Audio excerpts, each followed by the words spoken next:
Good afternoon, welcome to GrainTV. It's September 19th, 2014. I'm Logan Burgess. To my right here is Cody Bills. We once again saw weakness out of the grains. Let's take a look at the iPad and see where we closed out today's session. We had new crop corn down 6.5 cents. Beans were down 13 3/4. We had Chicago wheat continuing lower, down 14.5 cents. Really not a lot of new information to talk about in this grain market. The fundamentals that have been driving this market lower for the last month or two continued in today's action. And as we've talked about a lot here on GrainTV, you know, looking at these fundamentals, there is still downside risk in the grain market. Wouldn't be surprised if we saw some follow through next week as well. Today we did want to take a look though at the cash market in particular. Here at GrainHedge, we collect about 4,000 elevator bids each day, and we take a look at those at the end of the week to see what kind of trends we're observing. Certainly saw a lot of volatility there in the soybean market. Absolutely. It's pretty ugly in the futures market, but you know what? We also saw losses in terms of basis on average across the U.S.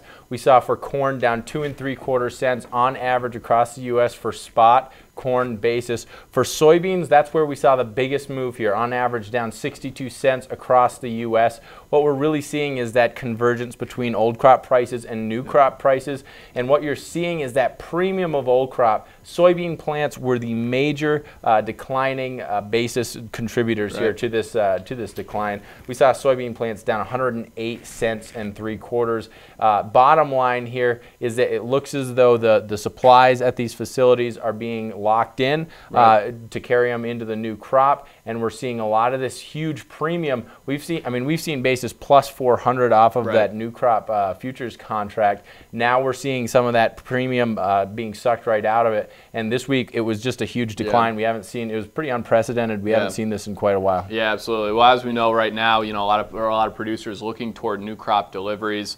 We're also collecting not only spot prices here in the office, but those new crop contracts actually going out a year. What kind of trends right now are we seeing, or where are some pockets of strength and weakness when looking at those new crop grain deliveries? Well, it is kind of interesting. When you this is actually a chart that we put in our cash commentary. This goes out to GrainHedge customers every week, and you kind of highlights the changes of new crop basis here on a state-by-state level. You'll notice Missouri was an area where we saw a decline in basis, down 3.1 cents here on average when you're looking at soybean basis, down 2.6 cents here when you're looking at corn basis. But there are areas of strength. We actually saw Nebraska up 1 1/4 cents or 1.5 cents, and South Dakota up 4 2/10 here cents when you're looking at corn basis. So there's areas of regional strength and basis or regional weakness. It is kind of jockeying around. We have a great platform over here for you guys to be able to monitor the cash market in your area.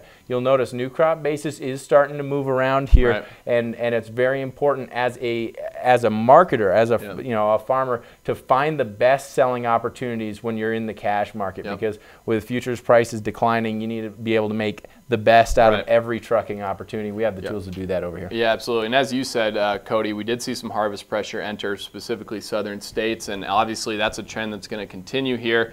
Next week, it does look like harvest conditions should remain relatively favorable. And if you take a look at these slides here provided by Planalytics, the left side is showing the temperature outlook. The right side is showing the precipitation outlook between September 28th and into October 2nd. So as you can see here, it should remain relatively warm compared to average temperatures. Don't look for a frost freeze event to prop up prices. As you can see though, it may get a little wet here toward the end of the month. Wouldn't be surprised if we saw harvest slow down a bit as a result of that. We'll help keep you posted though on that here on GrainTV. You know, we show the quotes here on the iPad at the beginning of each show, and that's a great tool that our producers are using as they're entering the fields to be able to monitor their positions from the combine, place orders as they need to. But as always, they have somebody here at GrainHedge to call if they need. So if you want to take a look at that iPad app, you can also use it on your iPhone, your Android, or your tablet. Visit us over at grainhedge.com. Take a demo there on the left side, or as always, call the office. The number here is 877-472-4607. Thanks a lot for tuning in here on a Friday.